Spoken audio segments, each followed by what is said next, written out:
Oh, hello everyone. I'm live. I just need to, tweak a couple of things and I'll be with you in a minute. So,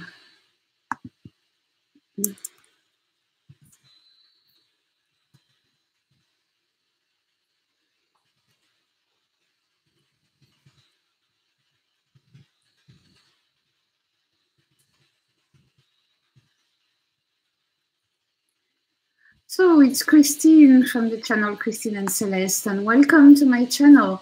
I thought I would go through my top, I don't know my top what, my top decks really for 2018.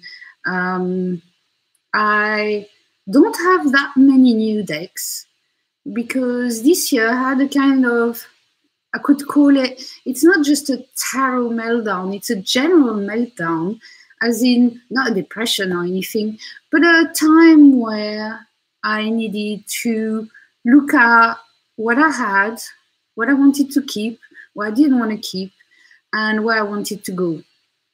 And it's been going on since June, about June, July, when I stopped my channel for a while too. I just wanted to take a break. I put a lot of decks on eBay for sale.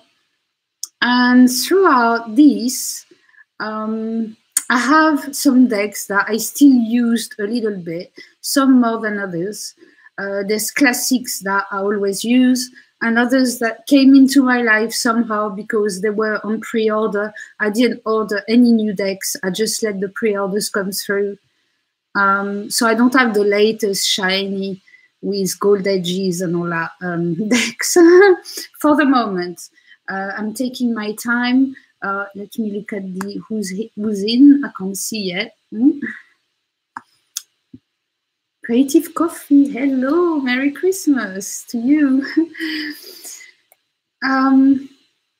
So I hope everybody can hear me. I can see the little green dots moving. Morticia, je vais le faire en français aussi, si tu as des problèmes avec l'anglais. I'm doing in English first and then in French. I decided this year I'll do it in both languages.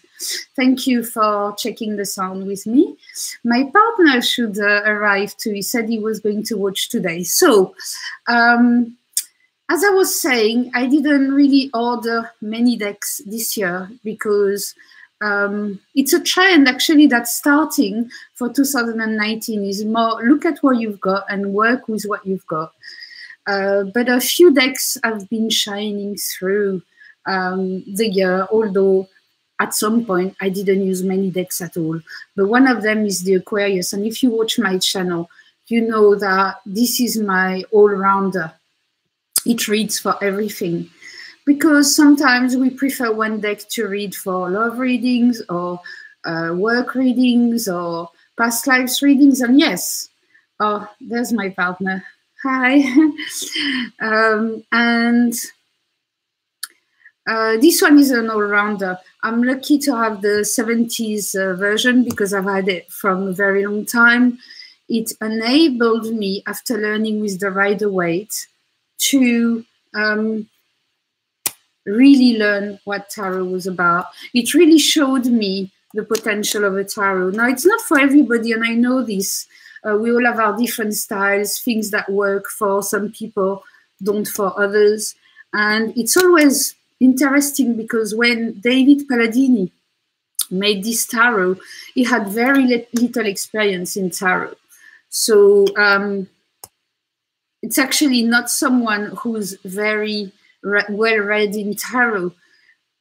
But you don't need to be at the same time. If you're, I believe he was linked. Because as soon as I look at these cards, I link somewhere else with them. So maybe it's the space and it's the purity of the lines. But one day, not only I understood tarot with this deck, but one day it started showing me the chakras. So I started studying them and never stopped from there. Colors, aura soma, everything came through this.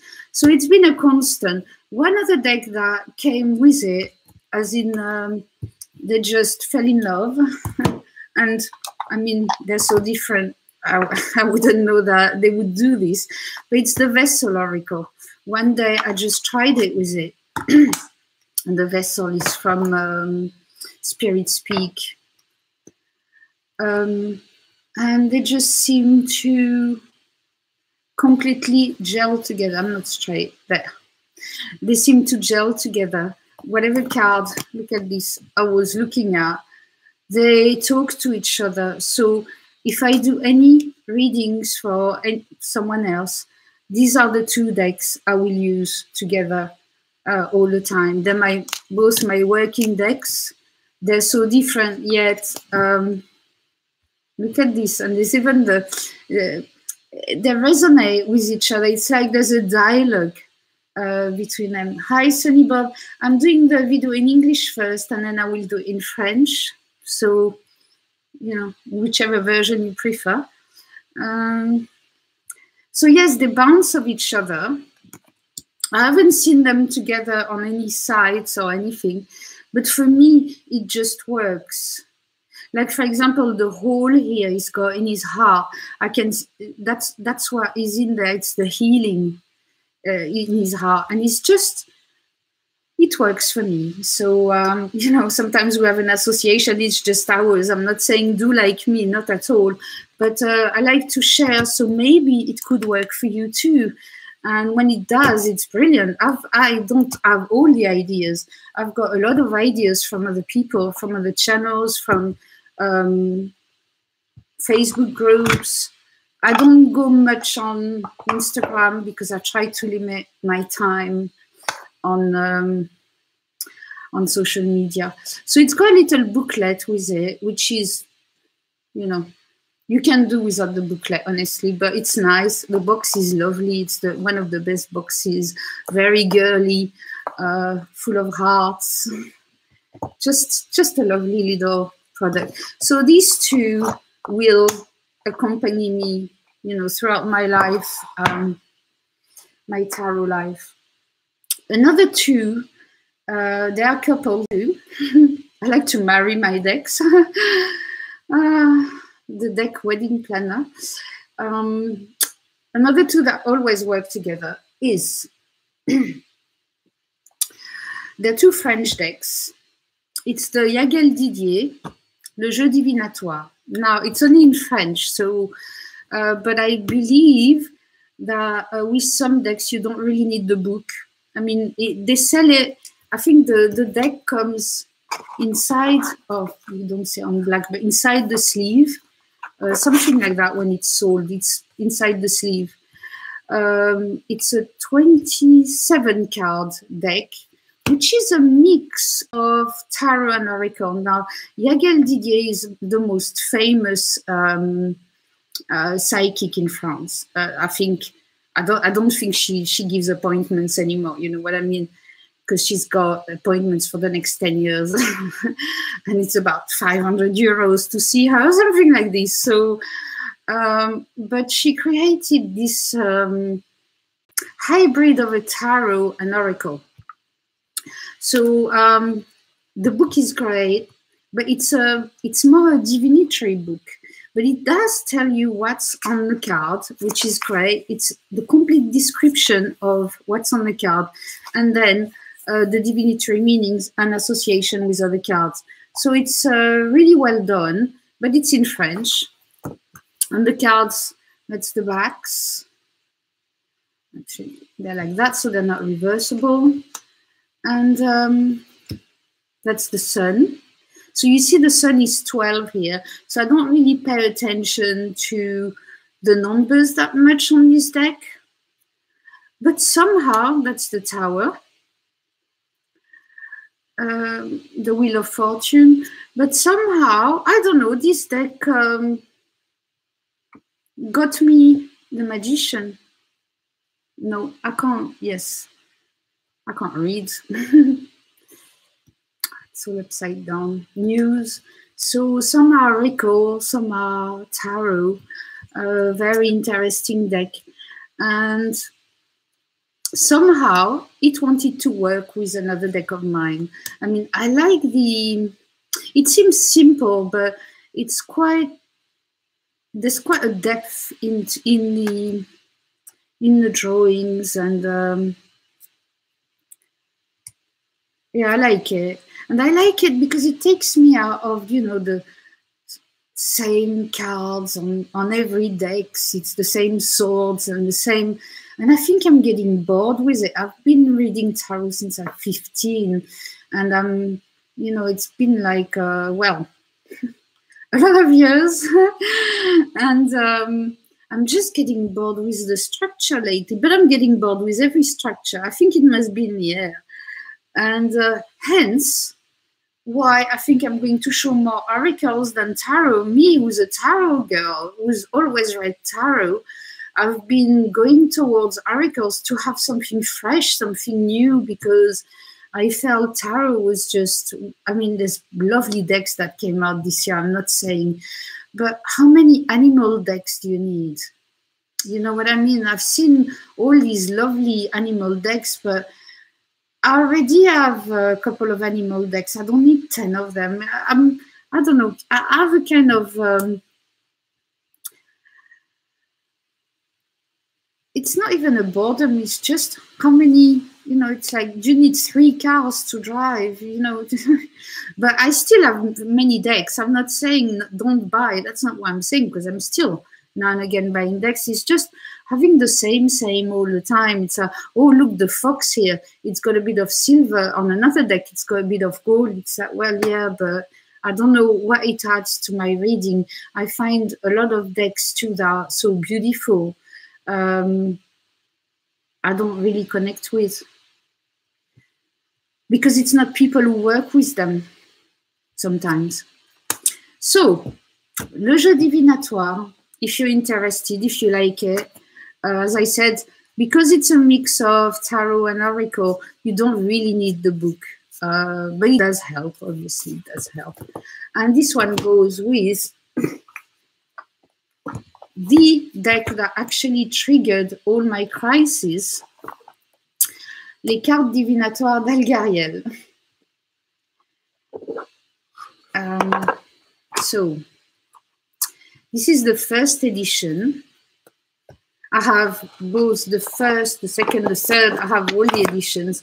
But somehow, this first edition, see, I used to have oracles and I'd use them now and again, but I've never been in depth with them. And then I got this, that it's not really, well, it is an oracle, but it's more divinatory cards. And they're more geared towards past life readings, right? But you can use them for anything. And they're by Alcide Nathanael. And what happened is that I received this deck, I ordered it. I thought, oh, this is different. And I wanted to get into French decks, because although I'm French, I haven't lived in France for a long time, and I'm not really, I wasn't aware of what's on the market. It's all over the place.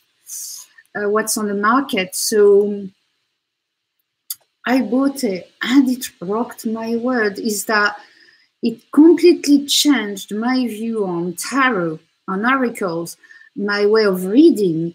It just, it's like a snowball that just went in my tarot path. And when we're gonna just change everything. So this started triggering my internal change that I went through this year. And I started looking at my tarot and just lost interest in most of them. So I sold a lot. I'm still selling some. I still have some, you know, I love tarot. But I just, I don't know, it did something in me. You know, that's what cards are supposed to do. They're supposed to send a sign, a message to your subconscious and unlock something. And I think that's what this did. I don't know which card it was, but something got unlocked in my subconscious saying, look at what you're doing. You need to rethink what you're doing. And in every aspect of life, which is, you know, that's the power of one deck. So, and I don't think it was in a reading. It was just having it and looking at it and doing readings with it. just changed the way I have been doing my, I don't know if I can call it trade, for so many years. I don't know if it ever happened to you. But this, I can honestly say that this deck was life-changing for me, direction-changing. So when you change direction, your life changes.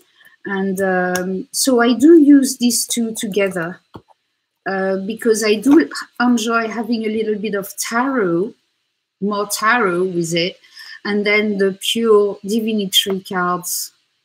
I use it with other decks too, but these two like to work together. So these are my constants throughout the year, my 4 decks that have been constant throughout the year. Then, what can I show you? I don't know if there's an order. I leave that there. I don't know if there's an order of things, not really. There were surprises, like the White Rabbit Oracle. This you find on Etsy.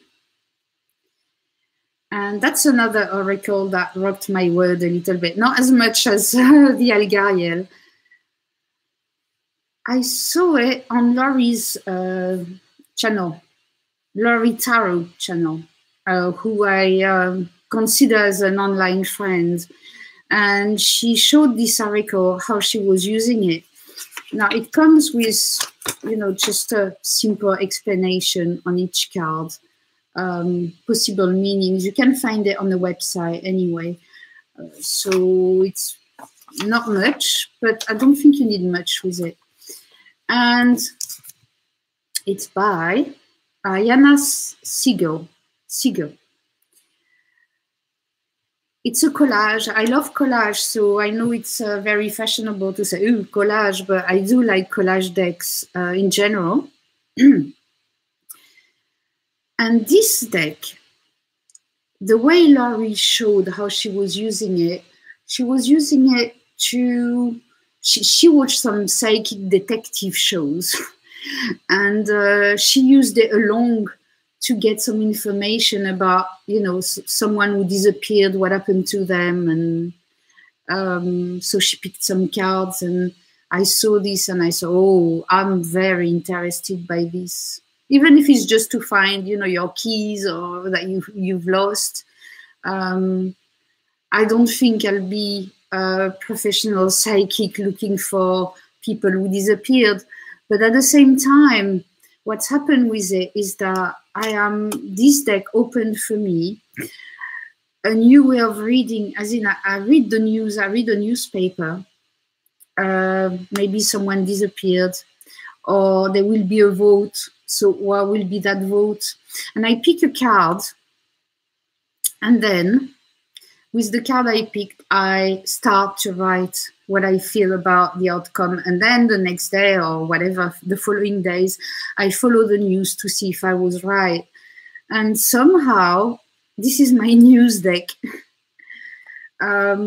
You know, it could be a word event deck. You know, some readers read for what will happen in 2019 in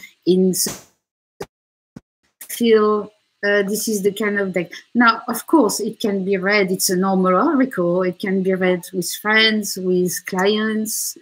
It's a very delicate, but it's got a little dark undertone to it. I can't see the chat moving much. I hope you can hear me.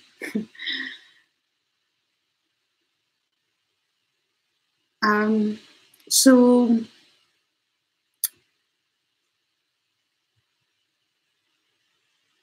all the details on the cards seem to show something different. The keywords too: manifest, fortune, action, direction. And look at that, the headless figures with beautiful, beautiful dresses on, and the path, the way it's paved, and the fog in the back, the trees. It's very atmospheric dream. It's not a happy deck. It's not a meditation deck. It's really divination, going deep. You can do some shadow work with it too.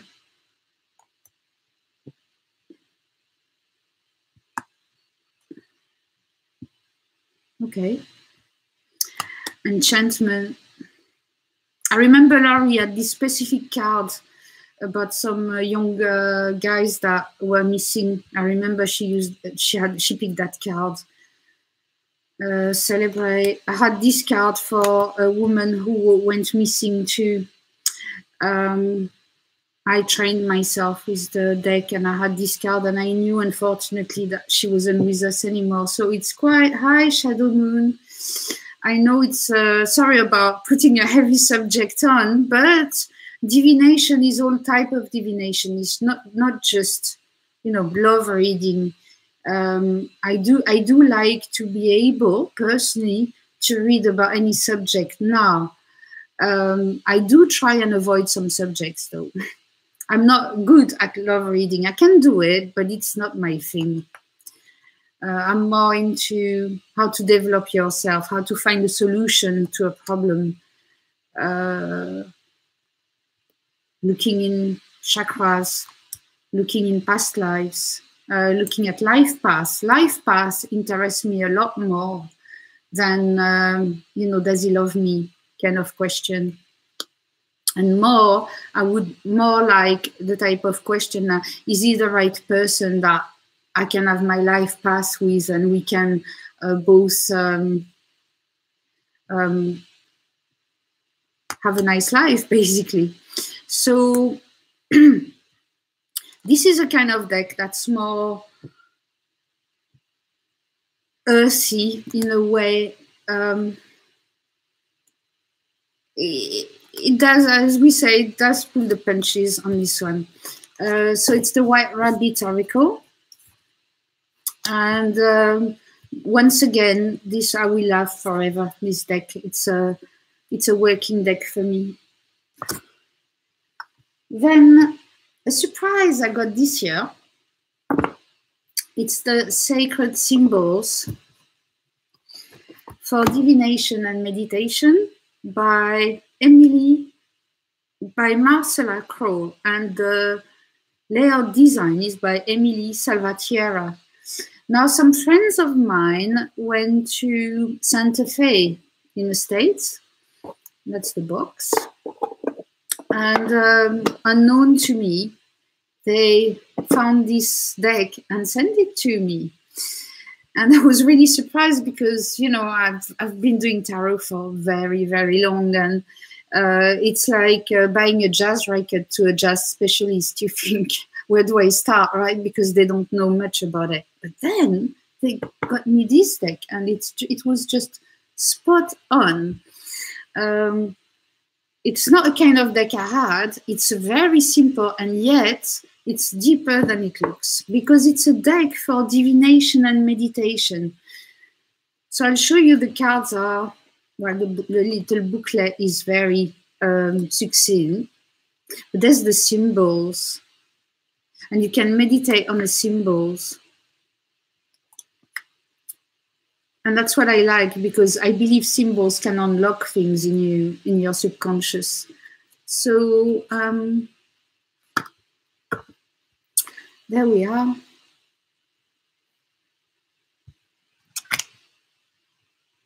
Nice straight there.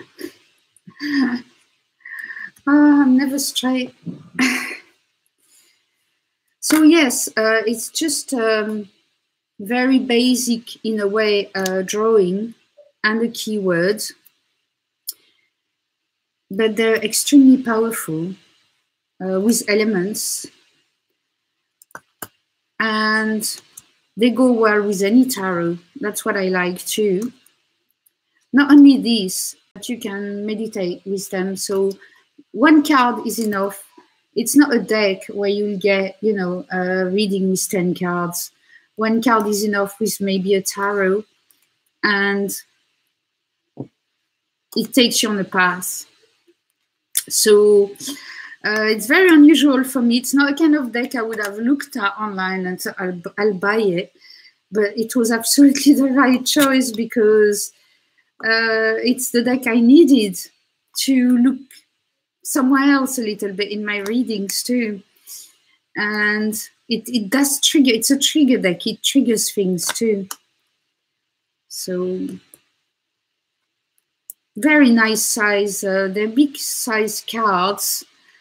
Do I have, yeah, what's a normal, there.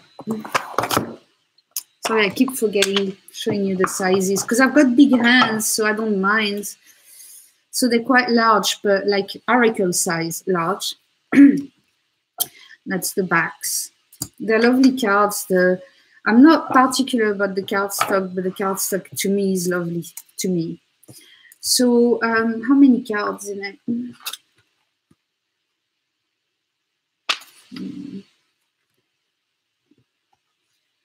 It's her.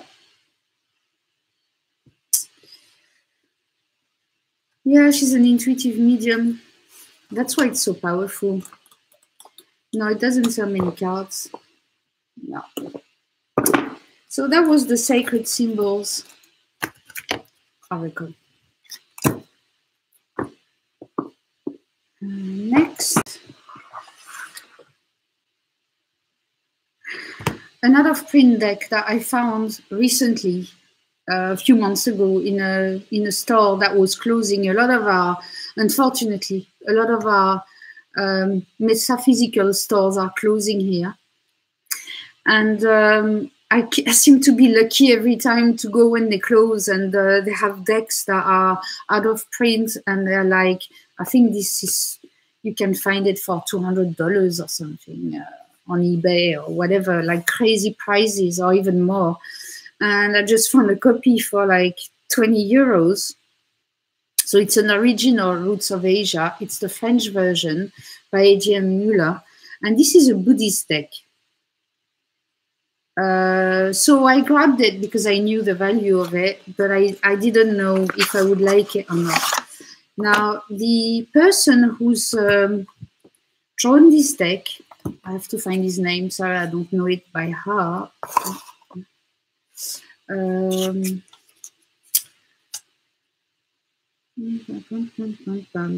Amnat Klamprachar.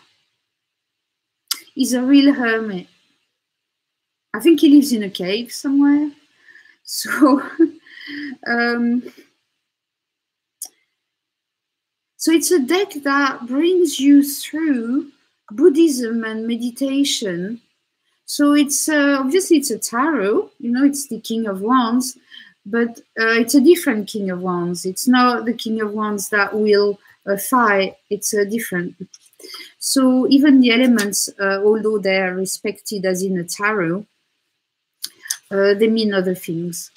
So the little booklet here I have here is in French, but if you have the English version, or if you want the English version, which is hard to find too, there's about, I don't know, 10 lines on each card for the majors, and then the divinatory meanings.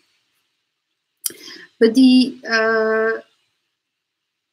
interesting thing is that it's always geared towards self-development, understanding kindness, and how to live a better path, which is a great way to look at your tarot cards too. Just excuse me a second.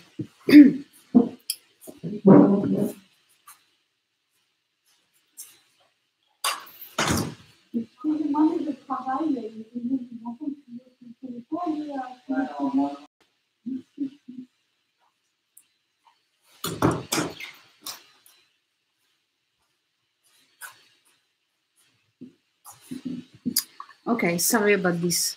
So even the spreads are geared towards understanding yourself better, going on the path of wisdom, which I find very interesting. There's chakra spreads,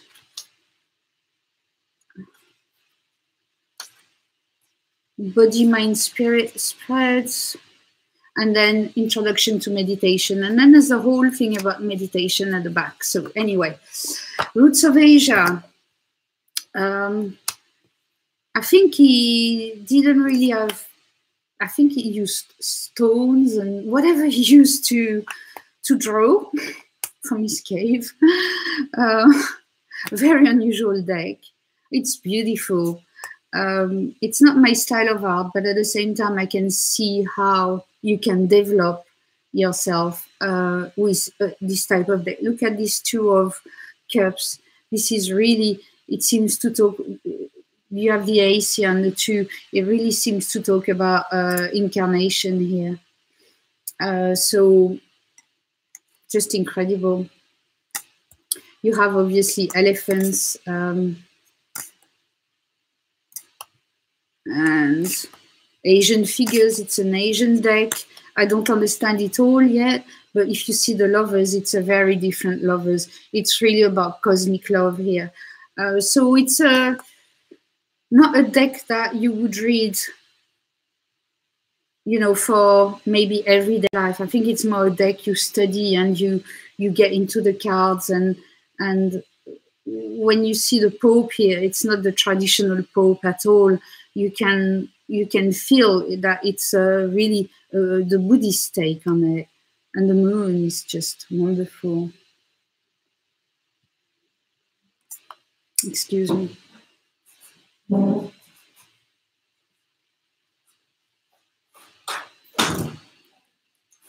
Excusez-moi, mais je travaille et je vous entends, je suis live là sur l'ordinateur et je vous entends crier. C'est pas possible que vous puissiez aller plus loin. Je vais vous demander combien de fois. Merci.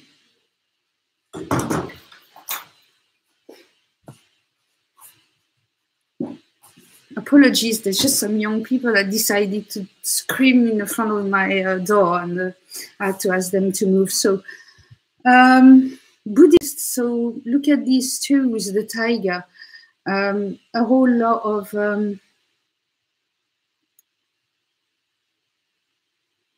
I have a question. Christine. Let me see, I don't have the whole text somehow. I don't know why. Today, technology. Oh, there. I saw you have mentioned the Dalgarial cards already. I would like to ask you, if you don't mind, could you do a video about the past life meanings of the cards? Yes, that's true. It's not included on the first edition, and I could do that. I'll bear it in mind, Shadow Moon. I'll bear it in mind to do that, because it'd be very interesting for me to recap too anyway. So, Roots of Asia. I'm not here to show all the cards, but just one deck that I wasn't expecting to buy. But when you see an out of print deck in a shop, you know, and it's for a normal price, get it. Even if you don't keep it, then you can always resell it. But I know that's a 2001 deck. So it's 15 years old. Sorry about the noise. And very hard to find. Another one that I found too this year, and is extremely hard to find, is the Diamond Tarot by Marie-Louise Bergouin and Klaus Holitzka. So it's a kind of European tarot. So it's a Rider-Waite based. It's the Rider-Waite images recolored. It's by J.M. Müller from 1997. And it's the psychedelic Rider-Waite, if you've ever seen it. So who are these people? Klaus Holitzka, might ring a bell to you, because I'm going to show you another deck that's more known by him. It's the I Ching deck. This one, the I Ching deck, and it's the red, gold, and black deck. Very minimalist. So it's the same Holitzka. And what they did, what they did is that they took the rider away, they recolored it in like crazy colors, and they added this crazy border around her. You know, I'm not a border person, but at the same time, I don't like the rider weight much. So it pleases me because I see less of the rider weight picture personally.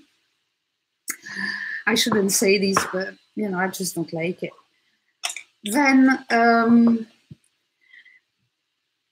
to me, I can look at the colors and there's a kind of chakra thing coming through it. Now, I don't know if I'm going to keep it again. I've had it before and sold it, and then I found it again. There's nothing special about the little book, but it's quite, there's quite a lot for a little white book though, because that's the 4 of Wands, and it's quite a lot on just a minor. So it's not bad, but then, you know, there's nothing very different from any other meaning. Then the spread is quite, the diamond spread is quite interesting though. It's a whole different spread.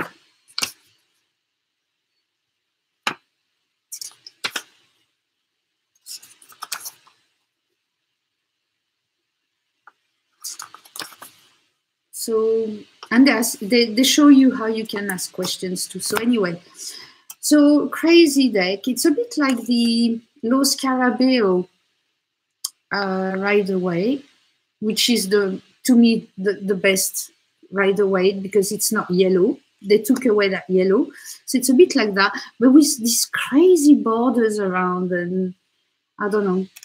So it looks like it's like a crazy window you go through and look at your Rider Waite inside, and then it's more like a path, and I seem to prefer it like this. So I don't know, but I've been playing with it a bit this year, and I've enjoyed it so far.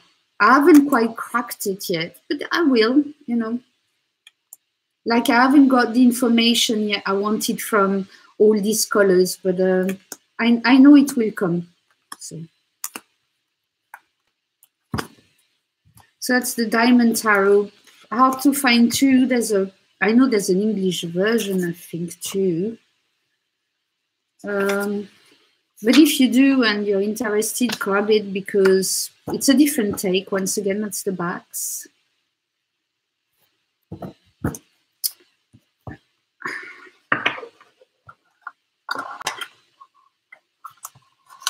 I have to go faster, huh? Not too long, sorry guys. So the Oracle des Suards, that too I found on eBay. I didn't even know it existed. It's a French oracle. It's by Grimaud from 1986. You can still find them around. Not easy, but you can still find them around. The booklet is in French, English, and German. So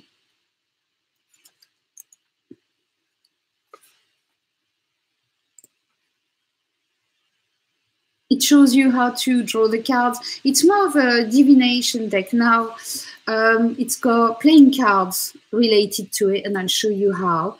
And also, it's called Italian style, I think, the cards. As in, the pictures follow each other through like a movie. So the different spreads. And I'll show you. So there, see all the sceneries follow up like that. It's pretty 80s, as in the style, right?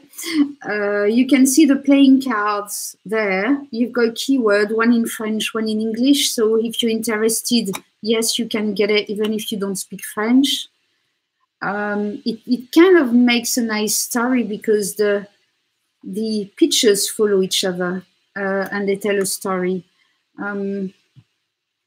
It's just an unusual deck that I'm keeping for the moment, that is good for divination. It's not exactly an oracle. I think it's called Oracle des Suards. But to me, it's more a divination deck. So that's that. But the backs are just plain desert-like.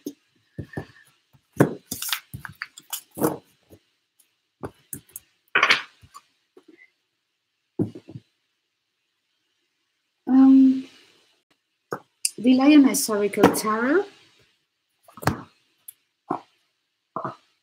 Now that's another unusual, that's quite new, with this matte gold edging, which is beautiful. It's a collage deck once again. The little book is okay. I mean, you know, nothing life-changing, but it's good. When you get a deck like this, you need to know a little bit what's in it. Now, she doesn't describe the cards much, what she put in the cards. Her name, sorry, Alexandra Leon, which is a shame. I do like when my cards, I've got details about what's on the card, why she put so many flowers, for example. There is astrology with these cards. So just a nice, different, once again, look at the Ace of Cups, it's extremely different. And it's one that, to me, it's a cosmic deck. You do readings about,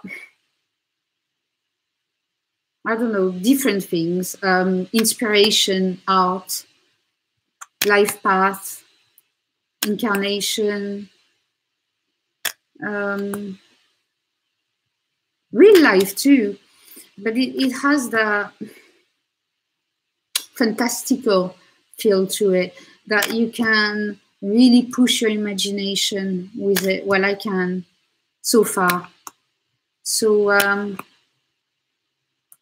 yeah, that's really one deck in my top 2018. It brought another take on the reading. It all seems to be in space or up in the air. It's not an earthy deck at all. I'm not, you know, it's not a shaman deck or, but it's a very, I don't know, air, space, ether. It's an ether deck to me. That reads absolutely, you have to read it completely differently to me. And at some point I regretted getting the tarot, and I thought maybe I should have got the oracle, because then it would have freed me from, you know, Knight of Pentacles. It would have freed me from that and just let my imagination completely go, because that's still a frame, although it's a good frame because it gives you a direction in your reading when the cards are so different. But at the same time, it does stop you too in the imagination. So anyway,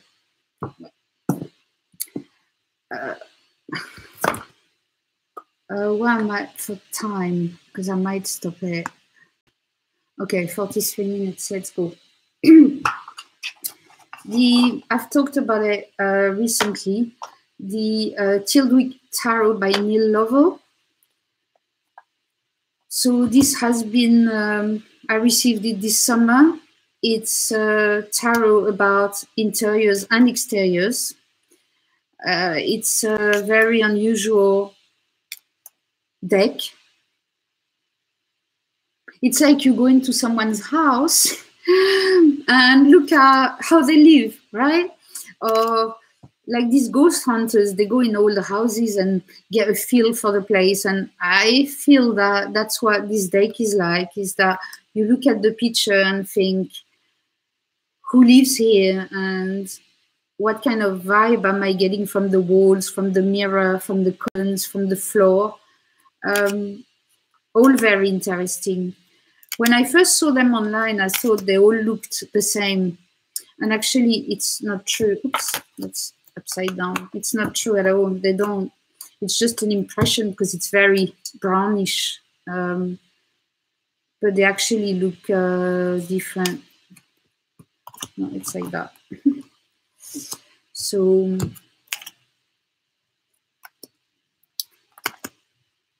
yeah, just a deck that I want to use on Life Path.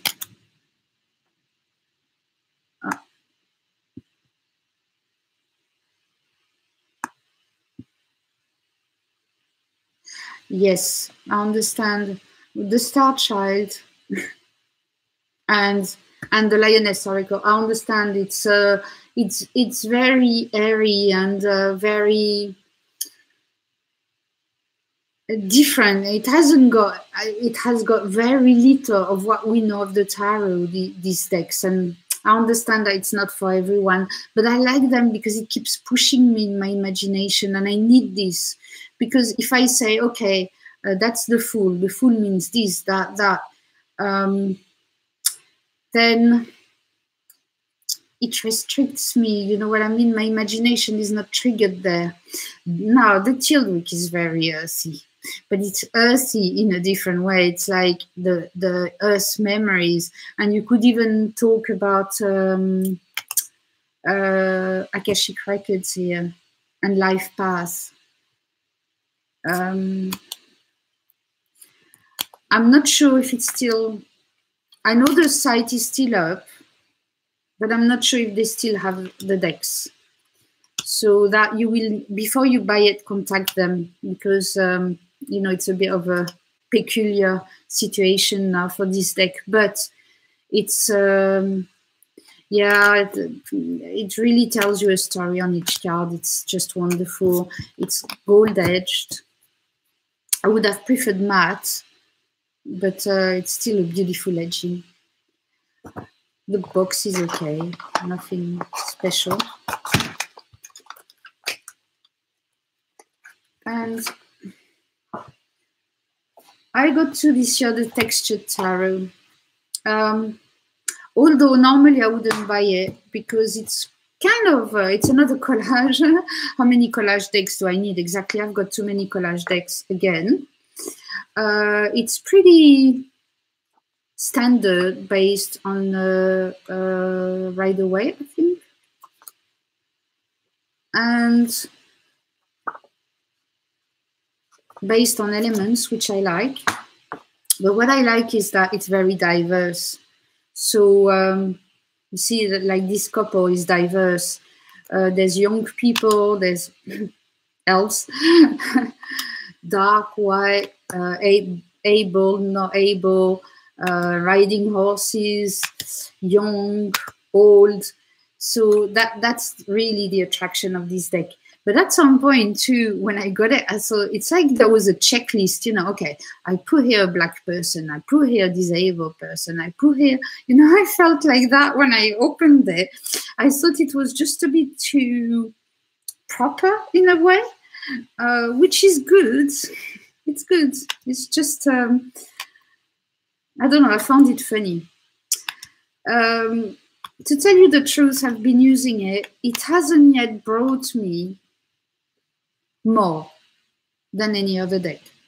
So that's why I'm not sure if I'm going to keep it. I like it. I love the collages. That Devil is great. That Wheel of Fortune is not. Most cards are great, really, really great. They're beautiful, and but I'm not sure they're talking to me much.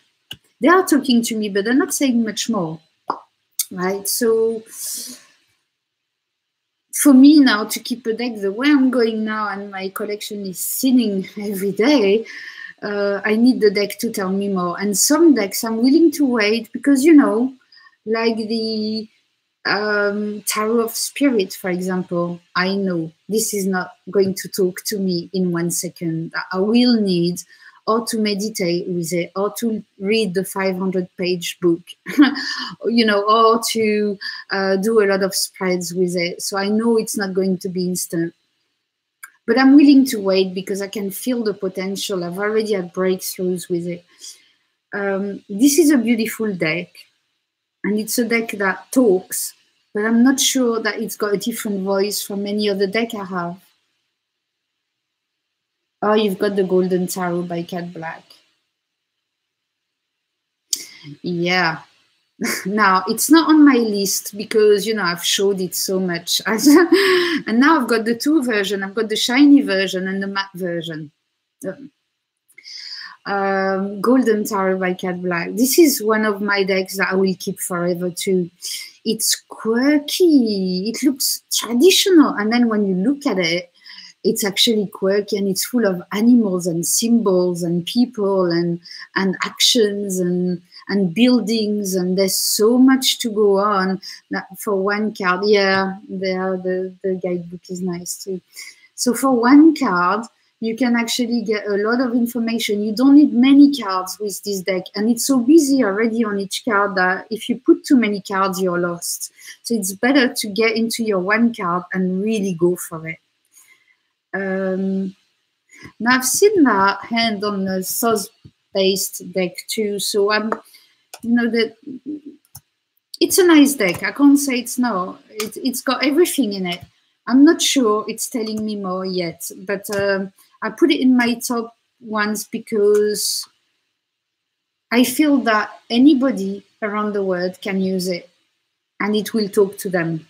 And I like that too. It's versatile, and sometimes it's good to have a good, general, versatile deck for everyday readings, right? So, but yeah, another collage. And I'll finish with the last one. And that was a surprise, the Zilish Tarot. I got it in a trade, and I wouldn't have bought it, but I got it in a trade. When I saw it was for trade, I thought, okay, then I'll try it, because the watercolor, the painting really interested me. Now it's a normal booklet too, but it's heavily based on astrology. It's a source-based deck. So for me, it's a bit different because I don't have the source anymore. I didn't keep it. Now, this is supposed to be judgment, not justice, so there's a mistake of the name on the card. But what I did like is that the choice of colors, what is on the card, is actually meaningful. And I talked about it not long ago, but you can see here from the black and white, it goes into the light and into color. And it's perfect for judgment. And the same for the Ten of Wands. The too much becomes black and white for the future. So just a delicate, sometimes I'm not too sure what's on the picture. I'm like, I think that's a woman from the back. But then there's a hair here, I'm thinking, or fish. Yeah, sometimes I'm not too sure. Heidi. Yes, you can watch back. I was trying to catch, you know, a bit of light. So that's become a top deck for me in 2018 because, first of all, reading a source-based again, which is, it's not that different because this one hasn't got the, well, it has the keywords, but it's not in big, you know what I mean? It doesn't take away from the cards like it does in the source. And it's very delicate. It's a feminine source, which suits me better. It feels less complicated, complex with symbols, and I don't know, it feels more pure and colorful and elevated. So Zilish Tarot, the tin, we love that. And that was that. And I think that's about an hour, which is already way too long. So that's my top 2018 decks, and very few tarot, a lot more oracles, I've noticed. And why don't you yourself do your top 2018? I'd love to see what you use this year. And it doesn't mean, you know, that it has to be the most gilded, the most expensive deck, the most. No, it's not that. It's just the one that actually talk to you enough. So even if you have 20 decks, you've thought, I want to grab this one more often, type of deck, or I want to do that type of reading with it. This one, it's like I'm in a garden somewhere on a sunny day, and it really feels like it. So I hope you all enjoy this, and I'm going to do the French version. So I will come back probably before New Year, which is not long now, to do the spreads for the year 2019. How do we close the year? How do we open the next year? Just a suggestion. It's not how to, it's just how I do it. And it's another way of doing it. And so I hope to see you then. Thanks for being here, and see you soon. Bye-bye.